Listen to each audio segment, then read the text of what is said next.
মুসলমানের ছেলেরাও এ নবী উম্মত উম্মতিরা হুসাইন হুজুরের যে কারবালায় লড়াই হুজুর হুসাইন হুজুর যে কারবালায় লড়াই গিয়েছিলেন এটা এজিদ আর হুসাইন হুজুরের লড়াই ছিল না, এটা দুটো মানুষের লড়াই ছিল না, এটা এই লড়াইটা হচ্ছে আর দুটো চিন্তা ভাবনার লড়াই, এটা হক আর বাতিলের লড়াই, এটা হচ্ছে হক আর বাতিলের লড়াই।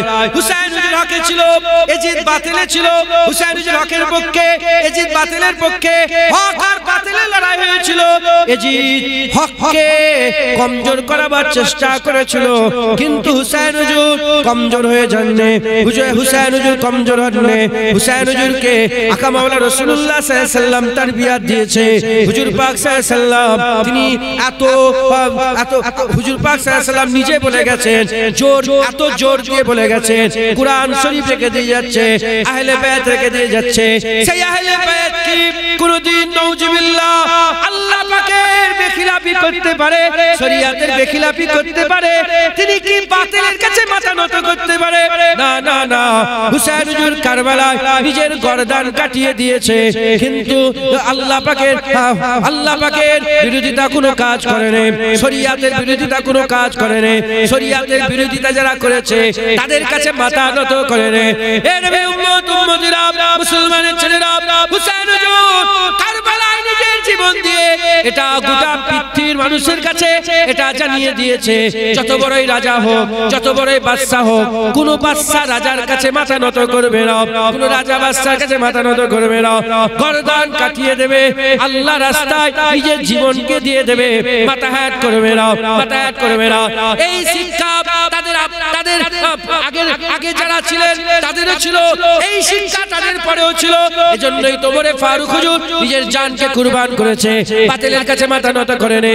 হযরত ওমর ফারুক শহীদ হয়ে গেছে, উসমান গনি শহীদ হয়ে গেছে, হযরত আলী তিনার বাবাজান তিনিও শহীদ হয়ে গেছেন, হযরত হাসান তিনিও শহীদ হয়ে গেছেন, হযরত হুসাইন তিনিও শহীদ হয়ে গেছেন, হযরত ইমামে আযম আবু হানিফা আমাদের ইমাম তিনিও শহীদ হয়ে গেছেন, ইমামে শাফি তিনিও শহীদ হয়ে গেছেন, ইমামে মালিক তিনিও শহীদ হয়ে গেছেন, ইমামে আহমদ বিন হাম্বল তিনিও শহীদ হয়ে গেছে। তিন রাজা একসাথে আহমদ বিন হাম্বলকে বলেছিল, বলো কুরআন আল্লাহর মাখলুক। আহমদ বিন হাম্বল বলেছিল, জান কুরবান করে দেব, কুরআন কে আল্লাহর মাখলুক বলবো না, কুরআন কে আল্লাহর মাখলুক বলবো না। কার কাছ থেকে শিক্ষা পেল? হুসাইন হুজুরের কাছ থেকে শিক্ষা পেল।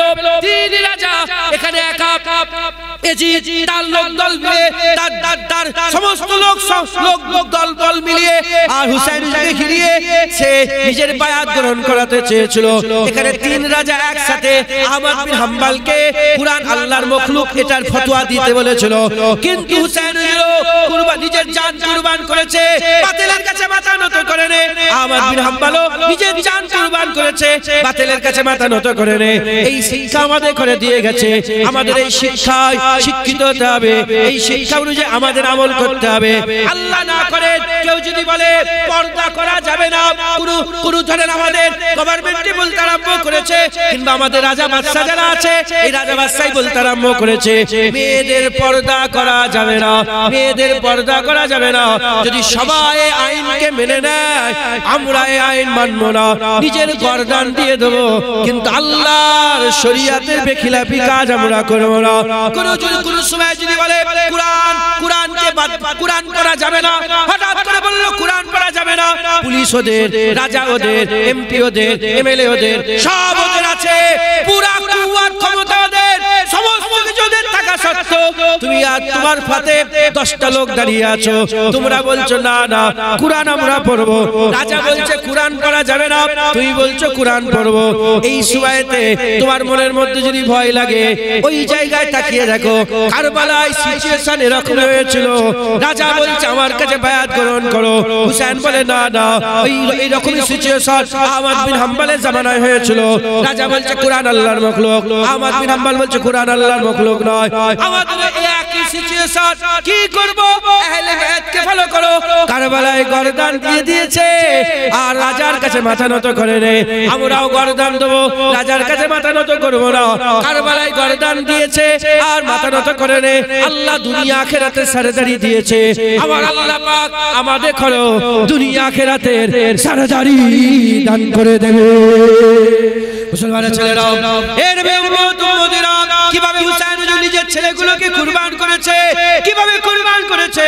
হুসাইন হুজুর যখন সব বাচ্চাগুলোকে একে একে একে একে হযরত আলী আকবর, হযরত আলী আসগর, হযরত আব্বাস, হযরত কাসিম বিন হাসান, হযরত কাসিম বিন হাসান হুজুরের কলিজার টুকরা, হুজুরের আহলে বায়তের কলিজার টুকরা, হযরত যায়েনব হুজুরের ছেলে বলে, হুজুরের মেয়েদের ঘরের ছেলে বলে যখন একে একে শহীদ হচ্ছে, হুজুরের পুরা খানদান যখন কাটছে, পুরা খানদান যখন আল্লাহর রাস্তায় নিজের জানকে কুরবান করে দিচ্ছে, হুসাইন হুজুর ওই সময় আর হুসাইন হুজুর ওই সময় আর ওই যে যার ভিতরে ছিলেন, হুসাইন হুজুর ওই সময়তে ওই ঘরের ভিতরে যেখানে ছিলেন, তাঁবুর ভিতরে ছিলেন, হযরত হুসাইন হুজুর তাঁবুর ভিতর থেকে বলতে আরম্ভ করেছে, যদি হযরত ইব্রাহিম খলিলুল্লাহ থাকতো, হযরত ইব্রাহিম খলিলুল্লাহ যদি থাকতো, আমি ইব্রাহিম খলিলুল্লাহকে বলতাম, আপনি তো আল্লাহর রাস্তায় একটা ছেলে কুরবান করেছেন,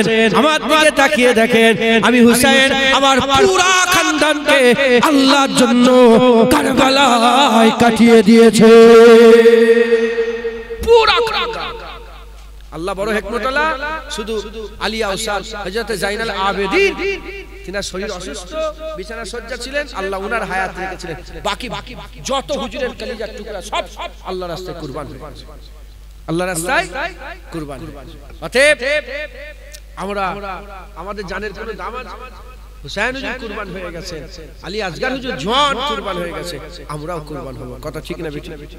মুসলমানের ছেলেরা, এ নবী উম্মত উম্মতিরা, কিভাবে তিনারা আল্লাহর দ্বীনের জন্য, হকের জন্য, শরীয়তের জন্য, আল্লাহর হাবিবের দ্বীনের জন্য লড়াই করেছিলেন। হযরত আলী আসগর বলতে আরম্ভ করে, আলী আকবর বলতে আরম্ভ করে, বড় ছেলে আলী আকবর হুজুর বলতে আরম্ভ করে দেন, এ আমার আব্বাজান হুসাইন, আপনি আমাকে ইজাজত দেন, আমি একটু লড়াইয়ের ময়দানে যেতে চাই, আমি একটু লড়াইয়ের ময়দানে যেতে চাই। হুজুরের খানদান আলী আকবর হুজুর লড়াইয়ের ময়দানে গেলেন, লড়াইয়ের ময়দানে গেলেন। হযরত হুসাইন হুজুর মনে মনে চিন্তা করলেন, একটু আমি দেখি যে আমার ছেলে জওয়ান আল্লাহর জন্য কেমন করে লড়াই করে। হুসাইন হুজুর দেখে, কিছুক্ষণ পরেতে আর দেখতে পেলেন না, বুঝতে পারলেন যেদিকে গরু ছাগলের মতন ভেড়ার মতন এই যে বাহিনী দৌড়চ্ছে, হুজুর বুঝতে পারলেন যে ওইদিকে হযরত আলী আকবর গেছেন, ৭২ জন হুজুরের কলিজার টুকরা ছিল, ২০,০০০ এজিদি বাহিনী ছিল, ৭২ আর ২০,০০০ একই লড়াই হয়, তাও এমন লড়াই করেছে আজও হুসাইন হুজুরের জিকির হচ্ছে, কিয়ামত পর্যন্ত হুসাইন হুজুরের জিকির হবে। এ নবী উম্মত উম্মতিরা, খুব খেয়াল করে শুনে রেখে দেন, হযরত হুসাইন হুজুরের কলিজার টুকরা আলী আকবর হুজুর শহীদ হয়ে গেলেন, তারপরে আলী আসগর হুজুর গেলেন, তিনিও শহীদ হয়ে গেলেন। তারপরেতে হযরত আলী আসগর হুজুরকে বাচ্চা কোলের মধ্যে রেখেছিলেন, ওখানে তিনাকে তীর মেরে দেওয়া হলো, আলী আসগর হুজুরকে তীর মেরে দেওয়া হয়ে গেল, হুজুরের গলার মধ্যে লেগে গেল, ফিচকিরিতে খুন বেরোলো, তিনিও শহীদ হয়ে গেলেন। হযরত কাসিম বিন হাসান তিনিও লড়াইয়ের ময়দানে গেলেন, তিনি এত লম্বা ছিলেন, যখন হযরত হুসাইন হুজুর চাগিয়ে নিয়ে আসছিলেন, কিতাবের মধ্যে এসেছে পা জমিনে ঘষরে হুজুর পাক সাল্লাল্লাহু কলিজার টুকরার পা জমিনে ঘষতে আসছে। এই রকম ভাবে হযরত আব্বাস আলামদার তিনিও পানি আনতে গিয়ে নিজের জানকে কুরবান করে দিলেন, সবাই কুরবান হয়ে গেল।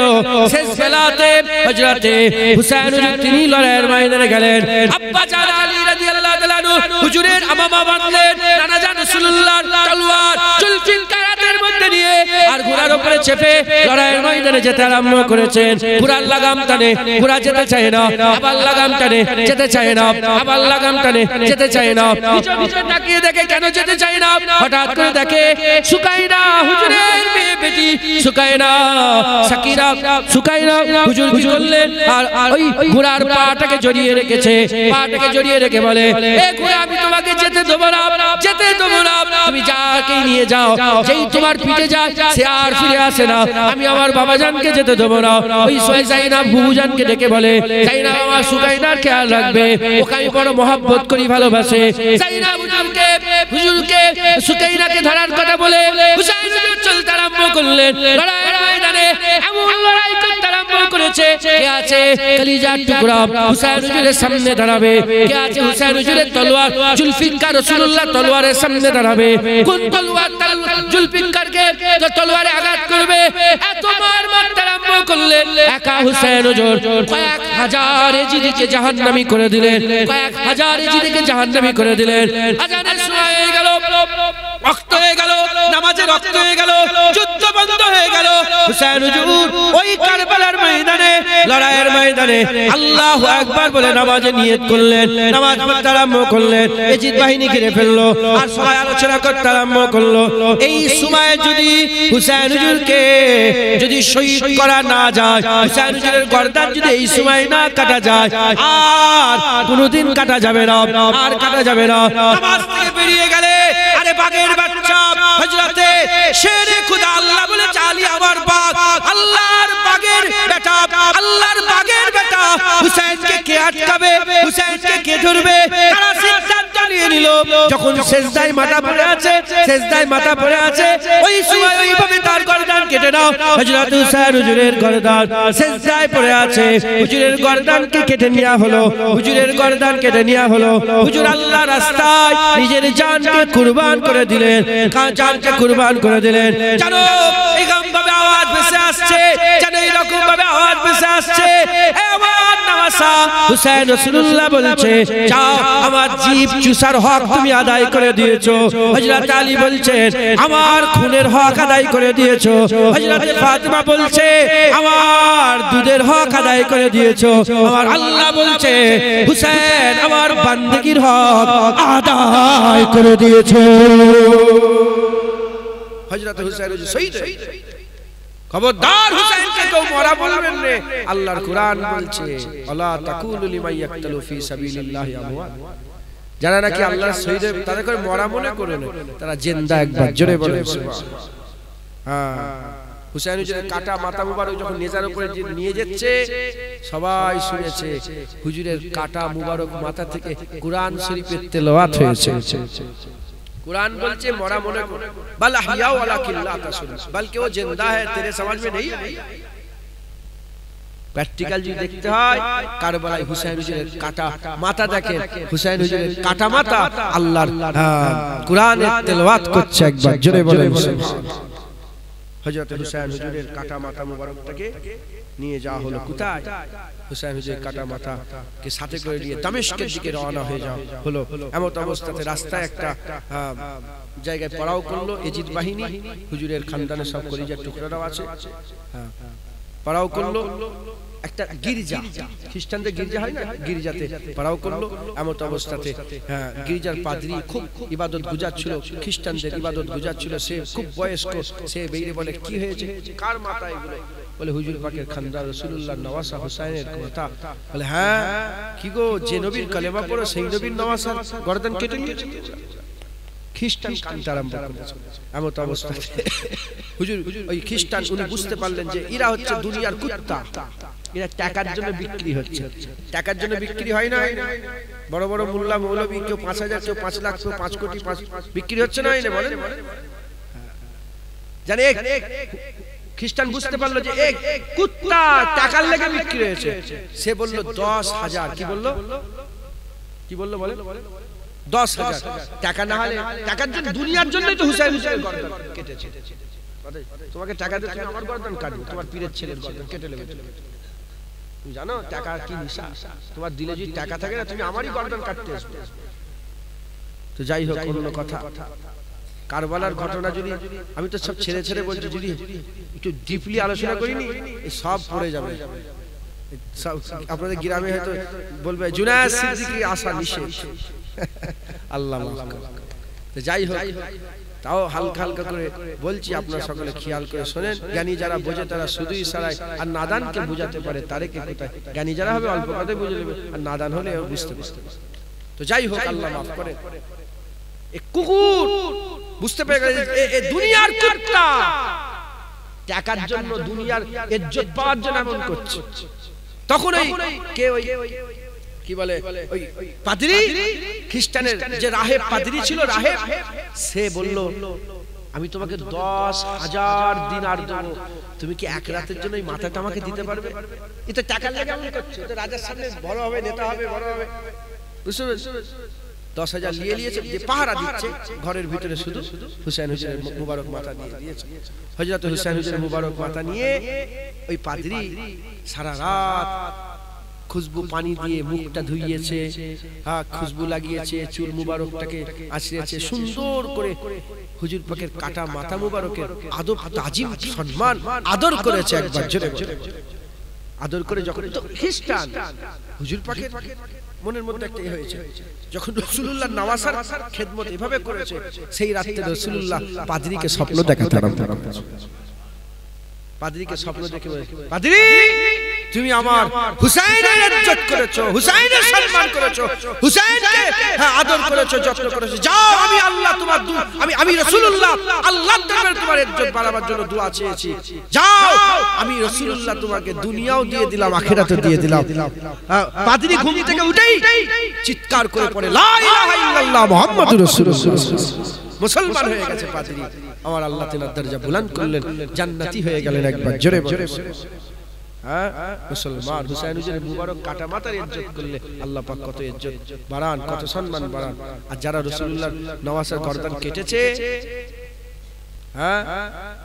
অনেক রিওয়ায়াতে এমন এসেছে কারবালা হয়ে যাবার পরে লাল ভাবে আসমানে লেখা হয়ে গিয়েছিল যে যারা রাসূলুল্লাহর নওয়াসাকে কতল করলো, তারা রাসূলুল্লাহর নওয়াসাকে কতল করে এই আশা করছে যে কিয়ামতে রাসূলুল্লাহ তাদের সাফায়াত করবে।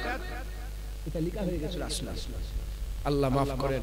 মুসলমান কারবালার ময়দান থেকে হুজুরকে নিয়ে যাওয়া হলো দামেস্কে হুজুরের নিয়ে যাওয়া হলো, রাসূল পাক হুজুর নওয়াসা কাটা মাথা নিয়ে যাওয়া হলো।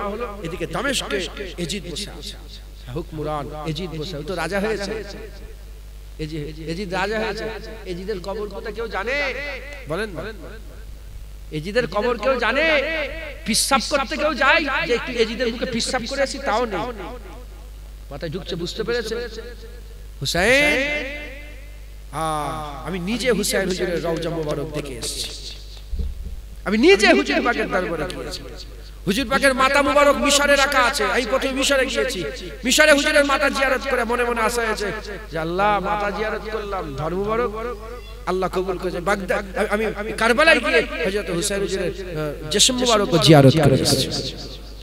হযরত আব্বাস হুজুরের মাজার জিয়ারত করেছি, হযরত আলী আসগর হুজুরের, আলী আকবর হুজুরের, কাসেম বিন হাসান হুজুরের মাজার, তার আগে কুফায় হযরত ইমাম মুসলিম হুজুরের ফুফুতো ভাই মুসলিম হুজুরের মাজার, ইব্রাহিম হুজুরের মাজার, হযরত ইব্রাহিম মুহাম্মদ হুজুরের মাজার, সব আল্লাহ পাক করিয়েছে। কথা হচ্ছে তো দামেস্কে যখন হুসাইন হুজুরকে নিয়ে যাওয়া হলো, হুজুরের মাথা নিয়ে যাওয়া হলো, ও ছড়ি নিয়ে হযরত হুসাইন হুজুরের জুবানে মেরেছে। তখন একজন সাহাবা দাঁড়িয়ে ছিল, কেউ তো জানে না কি হচ্ছে, তখন তো এসব নেটওয়ার্ক ছিল না। ঘটনা ঘটে সবাই জানে যে একটা বাগী রাজার বিরুদ্ধে বাগাবাত করেছে, তার জন্য যুদ্ধ হচ্ছে, কিন্তু বাগীটা কে, হুসাইন, এটা কে জানে? যখন দেখেছি হুজুর পাকের খানদানের মাথা, যখনই চাবুক মেরেছে হুসাইন হুজুরের মুখ, হুজুর পাক সাল্লাল্লাহু আলাইহি ওয়াসাল্লাম হুসাইন হুজুরের চেহারা দেখতে পেয়েছে, সঙ্গে সঙ্গে সাহাবা চিৎকার করে বলে, এই বদবখত, জ্ঞান আছে? আমি নিয়ে চামড়া চেড়ে দেখেছি হুসাইন হুজুরের লবে রাসূলুল্লাহ চুমা দিয়েছে, হুজুর পাক সাল্লাল্লাহু আলাইহি ওয়াসাল্লাম চুমা। আল্লাহ মাফ করে। এইভাবে অত্যাচার জুলুম করেছে হুজুর পাকের খানদানের উপরে, মা বোনদের উপরে। হুজুর পাকের ঘরে যে বেটিগুলো ছিলেন, তিনাদের ঘরে সব আটক করে দেওয়া হয়েছিল, তাদের ঘরে হুকুম, তাদের ঘরে দেওয়া হলো যে এখানে নিয়ে এসো, এখানে নিয়ে এসো, আমার সামনে হাজির করা হোক। হুজুর পাকের ঘরে যাদের ঘরে বন্দী করা হয়েছিল নিয়ে যাওয়া হলো। ওই সময় তিনাদের হয়ে একজন ফিজ্জা বলে একজন হাবশি মেয়ে ছিল, তিনি দাঁড়িয়ে গেলেন, খবরদার হে বদবখত এজিদ, তোর সঙ্গে হুজুর জাইনাব কথা বলবে না, হুজুরের কোন খানদান কথা বলবে না। যখনই এরকম ভাবে বলেছে ফিজ্জাকে মারতে যাবে, যখনই ফিজ্জাকে মারতে যাবে ওই জায়গায় 500 হাবশি জওয়ান দাঁড়িয়ে গেছে ফিজ্জার হয়ে। যখনই ফিজ্জার হয়ে 500 জওয়ান দাঁড়িয়ে গেছে এজিদের দরবারে, তখন হযরত জাইনাব মদিনার দিকে মুখ করে বলে, নানা জান, আজ হাবশি মেয়ের জন্য হাবশিরা কেন টান, হাবশি হাবশি মোহাম্মদ, হ্যাঁ, ভারতীয় ভারতীয় মহব্বত, বাংলাদেশি বাংলাদেশি মহব্বত, টান কালো কালো মহব্বত। হাফসি মেয়েরা, হাফসি মেয়ের জন্য হাফসিরা দাঁড়িয়ে পড়েছে। হুসাইন হুজুরের বোন হযরত যায়নাব হুজুর মদিনার দিকে মুখ করে বলে, নানা যান, এই হাফসির জন্য হাফসিরা দাঁড়িয়ে গেছে, আমাদের জন্য আপনার উম্মত কেউ নেই, আমাদের জন্য উম্মত কেউ নেই। মুসলমান, হ্যাঁ 110 কত 1000, হ্যাঁ 110 1000, 100 হাজারে 1 লাখ, 100 লাখে 1 কোটি, হ্যাঁ বর্তমান 350 কোটি মুসলমান। হ্যাঁ, হুজুর পাকের হুসাইন হুজুরের কদমে 350 কোটি মুসলমান আমরা জান কুরবান করে দিতে রাজি আছি। কথা ঠিক না বেঠে? কারবালায় হুসাইন হুজুরের পক্ষে কেউ নেই, হায় হায়, হুসাইন হুজুরের জন্য লড়াই করার কেউ নেই। আমরা হুজুরের কদমে জান কুরবান করে দিতে রাজি আছি। হুজুর একা দাঁড়িয়ে আছে। এ নবী উম্মত উম্মতিরা, আমার আল্লাহ পাক আমাদের ঘরে এত সুন্দর দিন দিয়েছে, এত সুন্দর ইসলাম দিয়েছে। এই ইসলামকে যদি আমরা বুকের মধ্যে আঁকড়ে রাখতে চাই, এই ইসলামে পা যদি মজবুত করতে চাই, দুটো জিনিস দিয়ে আমাদের ইসলামে পাকে মজবুত করতে হবে। একটা হচ্ছে কোরআন শরীফ, আর একটা আহলে বাইত। কোরআন শরীফ আহলে বাইত, এই দুটোকে দিয়ে যদি আমরা যদি বুকের মধ্যে আঁকড়ে রাখতে পারি, ইনশাআল্লাহ কেউ আমাদের ঘরে কোনোদিন গুমরাহ করতে পারবে না। আহলে বাইত আর বলে কোরআন শরীফ, এই দুটোকে আঁকড়ে রাখতে হবে। এই দুটো যদি আমাদের থাকে তাহলে কেউ গুমরাহ করতে পারবে না। আচ্ছা, আমাদের বর্তমান যারা আমরা মুসলমান বেঁচে আছি, এদের মধ্যে একদল আছে যারা কোরআন মানে, কোরআন শরীফকে মানে, আহলে বাইত মানে না, আছে না? আবার একদল আছে আহলে বাইতকে মানে, কোরআন শরীফ মানে। বলে এই কোরআন উলামা হযরতরা জানেন, আমি আর প্রকাশ করছি না এখন। মহল আপনারা সব খুশিতে আছেন, আমি আপনাদের দুঃখ দিতে চাই। তাও নাম ধরে বলি, শিয়া বলে একটা দল আছে না? হ্যাঁ, এই শিয়ারা বলে যে কোরআন আসল কোরআন নয়। কি বলে? বলে এই কোরআন আসল কোরআন নয়। এই কোরআনের আয়াত আমি পাল্টে দিয়েছি, এদের আকীদা। আবু বকর সিদ্দিক, ওমর ফারুক, উসমান সব পাল্টে দিয়েছে। যেমন ওই গারে সুরের যে আয়াত আছে, গারে সুরের ভিতরে যে আল্লাহ পাক বলেছিলেন না, লা তাখাফ ইন্নাল্লাহা মা'ানা, এই যে ওয়ালা তাহজান ইন্নাল্লাহা মা'ানা, ভয় খেও না, আল্লাহ আমাদের সাথে আছে বলেছেন। তারপরে সানি ইয়াসনাইন, মানে দুজনের মধ্যে দ্বিতীয় ব্যক্তি, মানে আবু বকর সিদ্দিকের যে কথা বলা হয়েছে, এখানে ওরা বলে যে এটা আলীর কথা বলা হয়েছে, মাওলা আলী। তো এইরকম ভাবে আল্লাহ মাফ করে। একদল দুনিয়াতে আছে যারা আহলে বাইত মানে কিন্তু কোরআন মানে না। আবার একদল আছে কোরআন মানে আহলে বাইত মানে না। যারা আহলে বাইত মানে কোরআন মানে না, এরাও গুমরাহ। যারা কোরআন মানে আহলে বাইত মানে না, এরাও গুমরাহ। আমরা আহলে সুন্নাতুল জামাত, আমরা কোরআনকে মানি, আহলে বাইতকে মানি। একবার জোরে বলে কথা ঠিক না বেটি? আর যদি আমরা ইসলামে মজবুত থাকতে হয়, আল্লাহ রাসূল বলেছে দুটোকেই ধরে রাখতে হবে, দুটোকেই ধরে রাখতে হবে। মুসলমানের ছেলেরা, এ নবীর উম্মত উম্মতিরা, দুটোকেই ধরে রাখতে হবে। কোরআন শরীফকেও ধরে রাখতে হবে, আহলে বাইতকেও ধরে রাখতে হবে। জেনে রেখে দেবেন, কোরআন প্র্যাকটিক্যাল নয়। কোরআন হচ্ছে আল্লাহর হুকুম। কোরআন কার বাণী? কোরআন কি মাখলুক? কোরআন কি মাখলুক? না, মাখলুক এটা কালামুল্লাহ, আল্লাহর কথা। আল্লাহর কথা, এটা মাখলুক নয়। কোরআন আল্লাহর মাখলুক নয়। মুসলমানের ছেলেরা, এ নবীর উম্মত উম্মতিরা, কোরআন আল্লাহর মাখলুক নয়, কোরআন প্র্যাকটিক্যাল নয়। কারণ আল্লাহ পাকে নাউজুবিল্লাহ, আল্লাহ পাকের আকার মনে করলে ঈমান নষ্ট হয়ে যাবে। আল্লাহ হুকুম দেয়, আল্লাহ হুকুম দেয়, আল্লাহ বলে নামাজ পড়ো, আল্লাহ বলে আকিমুস সালাত, নামাজ কায়েম করো, নামাজ পড়ো, আল্লাহ হুকুম দিয়ে দিলেন। কিন্তু নামাজের প্র্যাকটিক্যাল আল্লাহর কাছ থেকে দেখতে পাওয়া যায় না। এ নবীর উম্মত উম্মতিরা, কুরআন শরীফ হুকুম দেয়, কুরআন শরীফ নামাজ পড়ার হুকুম দেয়। নামাজ কিভাবে পড়তে হবে আকা মাওলানা রাসূলুল্লাহকে দেখলে পাওয়া যায়। নামাজ কিভাবে পড়তে হবে হাসান হুসাইনকে দেখলে পাওয়া যায়। কুরআন হচ্ছে হুকুম দেয়, কুরআন হুকুম দেয়, কিন্তু আহলে বায়াত কুরআন হুকুম দেয়, আহলে বায়াত প্র্যাকটিক্যাল। কুরআন হুকুম দেয়, আহলে বায়াত প্র্যাকটিক্যাল। কিভাবে আল্লাহর রাস্তায় জীবনকে কুরবান করতে হবে কুরআন বলে দিয়েছে। আল্লাহর রাস্তায় জীবনকে জানমাল কুরবান করো, আল্লাহর রাস্তায় জানমাল কুরবান করো। কিভাবে কুরবান করতে হয় যদি প্রশ্ন জাগতে পারে, কিভাবে কুরবান করব কুরআন শরীফ দেখা যাচ্ছে না। আহলে বায়াতকে ফলো করো, কিভাবে কুরবান করতে হয় দেখতে পাওয়া যায়। এ নবী উম্মত উম্মতিরা, আমার আল্লাহ পাক বলছে আমি তোমাদের পরীক্ষা নেব, তোমাদের জানের পরীক্ষা নেব, তোমাদের মালের পরীক্ষা নেব, তোমাদের চাষবাস নষ্ট করে পরীক্ষা নেব, তোমাদের সন্তান দিয়ে পরীক্ষা নেব। প্রশ্ন জাগতে পারে কেমন করে এটা হতে পারে? কারবালায় হুসাইনকে দেখো, সব পরীক্ষা হযরত হুসাইন হুজুরকে দেখেছে, প্র্যাকটিক্যাল এখানে আছে। এ নবী উম্মত উম্মতিরা, এজন্য কুরআনও দরকার, আহলে বায়াতের দরকার। কুরআনের প্র্যাকটিক্যাল কেউ যদি দেখতে চায় আহলে বায়াতকে ফলো করলে কুরআনের প্র্যাকটিক্যাল দেখতে পাওয়া যাবে। এ নবী উম্মত উম্মতিরা, শুধু তাই নয়, শুধু তাই নয়, আল্লাহ হচ্ছে কারো পরোয়া করে না, কুরআন শরীফও কারো পরোয়া করে না, আল্লাহ কারো পরোয়া করে না, কুরআন শরীফও কারো পরোয়া করে না।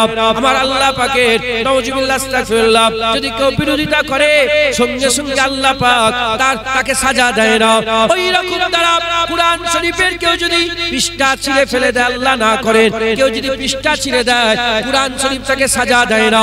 কেউ যদি বলে আল্লাহ না করেন কুল হুয়াল্লাহু আহাদ এই আয়াত পড়ে কেউ যদি বলে আল্লাহ দুটো, সঙ্গে সঙ্গে কুরআন তার জবানকে ধরে না, তার গলা গর্দানকে ধরে না।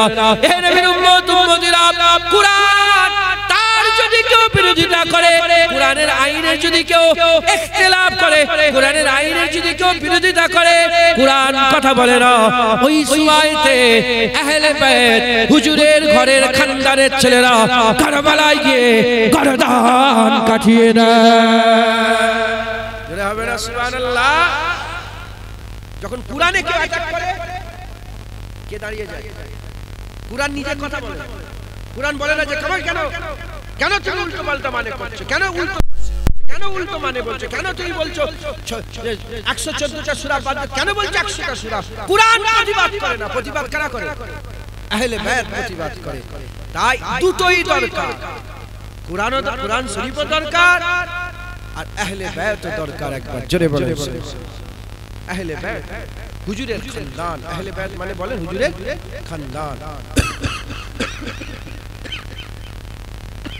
হুজুরের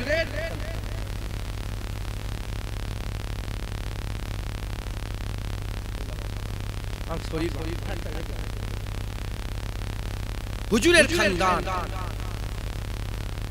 হযরত আয়েশা সিদ্দিকা রাদিয়াল্লাহু তাআলা হুজুরের আহলে বায়াত হুজুর পরিচয় করে দিয়েছেন।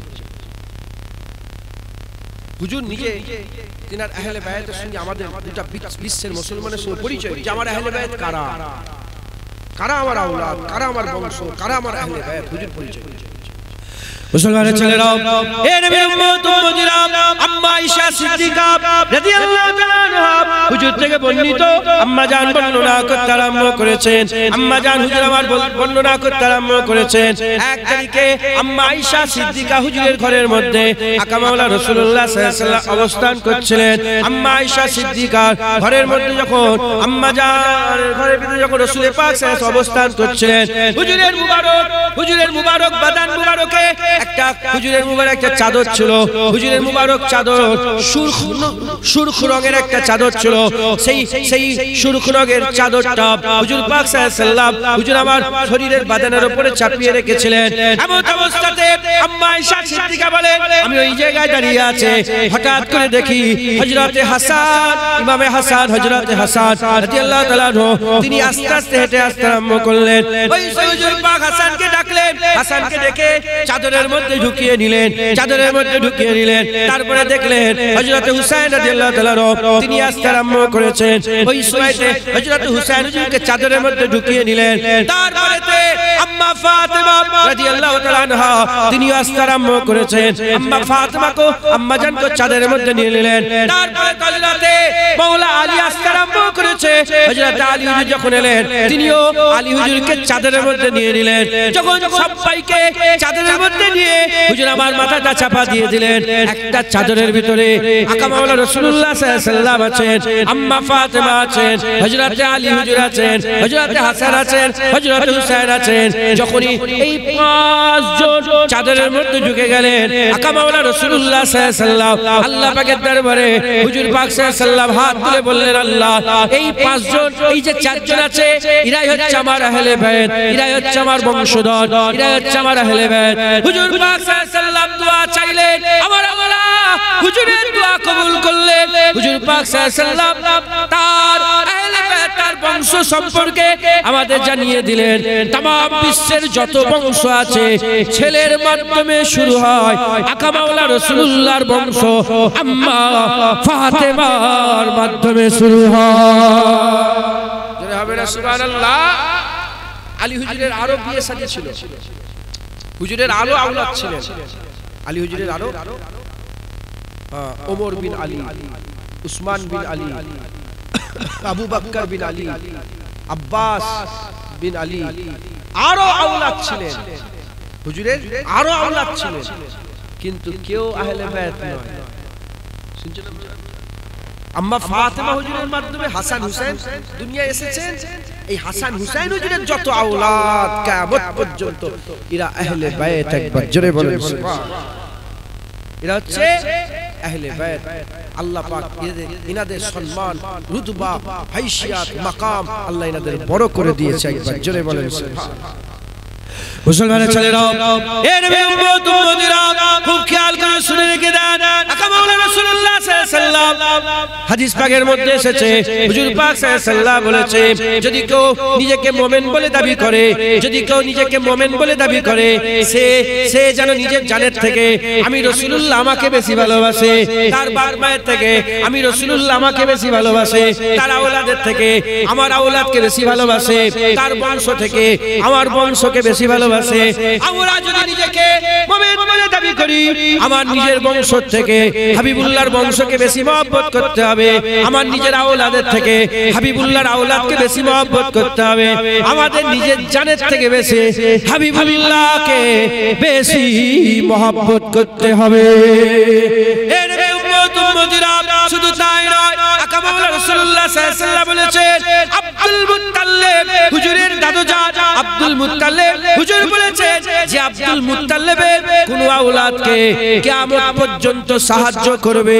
যদি কেউ ভালাই করে, ধরেন আব্দুল মুত্তালিব হুজুরের আওলাদ মানে কুরাইশ বংশের কোন আওলাদকে, হুজুরের খানদানের হুজুরের বংশের কোন আওলাদকে কেউ যদি ভালাই করে, কেউ যদি ভালাই করে, ধরেন চাকা বসে গেছে, চাকা বসে গেছে আর কুরাইশ বংশের ছেলে একজন চাকাটা ধরে তুলে দিল, একটু ঠেলে তুলে দিল, মানে সাহায্য করলো, ভালাই করলো। হুজুর পাক সাল্লাল্লাহু আলাইহি ওয়াসাল্লাম বলছে, যদি তার ইহসান আমার আওলাদ দুনিয়াতে না চুকাতে পারে, তার ইহসান যদি দুনিয়াতে না চুকাতে পারে, আমি রাসূলুল্লাহ কিয়ামতে আমার বংশের হয়ে তার ইহসান আল্লাহ পাকের দরবারে নিজে আদায় করে দেব। জোরে হবে না সুবহানাল্লাহ। মুসলমানের ছেলেরা, এ নবী উম্মত উম্মতিরা, আকা মাওলা রাসূলুল্লাহ সাল্লাল্লাহু আলাইহি ওয়াসাল্লাম বলেছেন, হুজুর পাক সাল্লাল্লাহু আলাইহি ওয়াসাল্লামের কোন একজন শখস, কোন একটা লোক হয়তো সেই জামানায় হুজুর পাক সাল্লাল্লাহু আলাইহি ওয়াসাল্লামের জামানায় বলে ফেলেছে যে নবীর খানদান বললে কি পার হওয়া যাবে, নবীর বংশ বলেই কি পার হওয়া যাবে, কিয়ামতে আখিরাতে কি নবীর বংশ বলেই পার হয়ে যাওয়া যাবে। এই রকম হয়তো কেউ বলেছে, আকা মাওলা রাসূলুল্লাহ সাল্লাল্লাহু আলাইহি ওয়াসাল্লামের কানে পড়েছে, হুজুর পাক সাল্লাল্লাহু আলাইহি ওয়াসাল্লামের কানে কথাটা চলে এসেছে। আকা মাওলা রাসূলুল্লাহ সাল্লাল্লাহু আলাইহি ওয়াসাল্লাম মসজিদে নববী শরীফে খুতবা দিতে দিতে হুজুর পাক সাল্লাল্লাহু আলাইহি ওয়াসাল্লাম বললেন, আফসোস হয় ওই সব লোকেদের জন্য, আফসোস হয় ওই সব লোকেদের জন্য যারা বলে নবীর খানদান বলে আর পার হয়ে যাবে, আহলে বায়ত হলেই কি পার হওয়া যাবে। এই সব লোকেদের জন্য আমার আফসোস হয়, তাদের জন্য কিয়ামতে কে দাঁড়াবে আমি জানি না, কিন্তু আমার আহলে বায়তের জন্য কিয়ামতে আমি রাসূলুল্লাহ নিজে দাঁড়িয়ে থাকবো। জোরে হবে না সুবহানাল্লাহ। বাস আমরা রাসূলুল্লাহকে দেখব। হুজুর পাকের নিসবতেই তো আবু বকর সিদ্দিককে মহব্বত করি, হুজুর পাকের নিসবতেই তো ওমর ফারুককে মহব্বত করি, হুজুর পাকের নিসবতেই তো উসমান গনিকে মহব্বত করি, হুজুর পাকের নিসবতেই তো মাওলা আলীকে মহব্বত করি, হুজুর পাকের নিসবতেই তো হাসান হুসাইনকে মহব্বত করি, হুজুর পাকের নিসবতেই তো আমরা মদিনাকে মহব্বত করি, হুজুর পাকের নিসবতেই তো আমরা মদিনার মাটি ধুলো বালিকে মহব্বত করি। ওই রকম হুজুর পাকের নিসবতেই হুজুর পাকের আওলাদ দেখারও আমরা মহব্বত করব, ভালোবাসবো। একবার জোরে বলে বলেন ইনশাআল্লাহ। রাজি আছেন তো মুসলমানের ছেলেরা? হে নবীর উম্মত উম্মতিরা, তাই আমাদের সকলকে কি করতে হবে? আমাদের সকলকে আহলে বাইতের মহব্বত রাখতে হবে আর কোরআন শরীফের মহব্বত রাখতে হবে। কোরআন শরীফ আহলে বাইত আমাদের সিনার মধ্যে জড়িয়ে রাখতে হবে। জেনে রেখে দেবেন, আমরা যদি কোরআন শরীফ আর আহলে বাইতকে যদি মহব্বত করতে পারে, যদি আমাদের এই দুটো সিনার মধ্যে থাকে, আমরা গুমরাহ হব না, আমরা গুমরাহ হব না। যখনই প্রশ্নের সম্মুখীন হব, যখনই আমরা প্রশ্নের সম্মুখীন হয়ে যাব, বুঝতে পারবো না। কোরআন শরীফ অনেক আয়াত আছে, কোরআন শরীফ অনেক আয়াত আছে যে আয়াত পরিষ্কার সারহাতান বর্ণনা করে, পরিষ্কার শোনার সঙ্গে সঙ্গে বোঝা যায়। কিছু কিছু আয়াত আছে শুনলে বোঝা যায় না, ব্যাখ্যা করতে লাগে, ব্যাখ্যা করতে লাগে। যখন এরকম দ্বারা খেয়াল হবে মুসলমানের ছেলেরা যে এই আয়াতের ব্যাখ্যা কি হবে, এর মানে কি, যদি প্র্যাকটিক্যাল দেখতে চান আপনারা হুজুরের আওলাদ দেখে দেখেন, হুজুরের আওলাদ দেখে দেখেন, প্র্যাকটিক্যাল বুঝতে পেরে যাবেন। হুজুরের আওলাদ হাসান, হযরতে হুজুরের আওলাদ হুসাইন, হুজুরের আওলাদ হাসান, হুজুরের আহলে বাইত হাসান, হুজুরের আহলে বাইত হুসাইন, হুজুরের আহলে বাইত হচ্ছে হযরতে মুসা কাযিম, হুজুরের আহলে বাইত জাফর আস-সাদিক, হুজুরের আহলে বাইত জাইনুল আবেদিন, হুজুরের আহলে বাইত ইমাম তাকি, হুজুরের আহলে বাইত হযরতে আলী রাজা, হুজুরের আহলে বাইত হযরতে বড় পীর আব্দুল কাদের জিলানী, হুজুরের আহলে বাইত খাজা মাইনুদ্দিন চিশতি আজমেরি, হুজুরের আহলে বাইত হুজুর পাক সাল্লাল্লাহু আলাইহি ওয়াসাল্লামের আহলে বাইত হযরতে মারুফ কারখি, হযরতে মারুফ কারখি, হুজুরের আহলে বাইত। এই রকম দ্বারা পরস্পর এখনো চলে আসছে, আর এখন থেকে কিয়ামত পর্যন্ত হুজুরের আহলে বাইত থাকবে, হুজুরের আহলে বাইত থাকবে। হে নবী উম্মত উম্মতিরা, মুসলমানের ছেলেরা যারা দুনিয়া থেকে চলে গেছে, আমরা যে তাদের জীবন ফলো করি, আর যারা দুনিয়াতে হায়াতে আছে তাদের জীবনও যদি ফলো করে, ইনশাআল্লাহ আমরা আর গুমরাহ হব না। এখন সবাই চিন্তার মধ্যে পড়ে আছে, কোন দিকে যাব, কি হবে, কোন দিকে যাব, কি হবে, এই কবর জিয়ারত করা যাবে কি যাবে না? একদল বলছে করা যাবে, একদল বলছে করা যাবে না, একজন মিলাদ করা যাবে বলছে, একদল বলছে মিলাদ করা যাবে না, একদল বলছে তাবিজ পড়া যাবে, একদল বলছে তাবিজ পড়া যাবে না। হে নবী উম্মত উম্মতিরা, আমি বলেছি কোরআন শরীফকে নিয়ে কোনো ইখতিলাফ নেই, হুজুর পাক সাল্লাল্লাহু আলাইহি ওয়াসাল্লামের সুন্নাত নিয়ে ইখতিলাফ আছে। তাই যেখানে তোমরা ইখতিলাফ দেখবে, ওই সময় তোমরা আহলে বাইতকে ফলো করো। আহলে বাইত যেভাবে চলেছে তোমরা যদি সেভাবে চলো, আমার আল্লাহ পাক তোমাদের করে সঠিক রাস্তায় রেখে দেবে, তোমরা কামিয়াবি হাসিল করনে ওয়ালাদের তলবুক হয়ে যাবে। আল্লাহ আল্লাহ নবী কা ঘরানা, अल्लाह अल्लाह नबी का घराना, ए घराना बरा उल बरा है। अहले बैत का कभी बोलছে अल्लाह अल्लाह नबी का घराना, ए घराना बरा उल बरा है। इसमें हसनैन है फातिमा है, इसमें हसनैन है फातिमा है, इस घराने में मौला अली है। अल्लाह अल्लाह नबी का घराना, ए घराना बराउल वरा है, ए घराना बराउल वरा है। इसमें हसनैन है फातिमा है, इसमें हसनैन है फातिमा है, इस घराने में मौला अली है। लब पे है तज़किरे تن کے پھول مہکے ہے میرے چمن کے پھول مہکے ہے میرے چمن کے ایسا ان کے کرم نے نوازا ایسا ان کے کرم نے نوازا اپنی قسمت پہ دل جھومتا ہے اللہ اللہ نبی کا گھرانہ اے گھرانہ برا البرا ہے امتی ہوں میں سائے جمن کا ہوں بھکاری میں مولا حسن کا ہوں بھکاری میں مولا حسن کا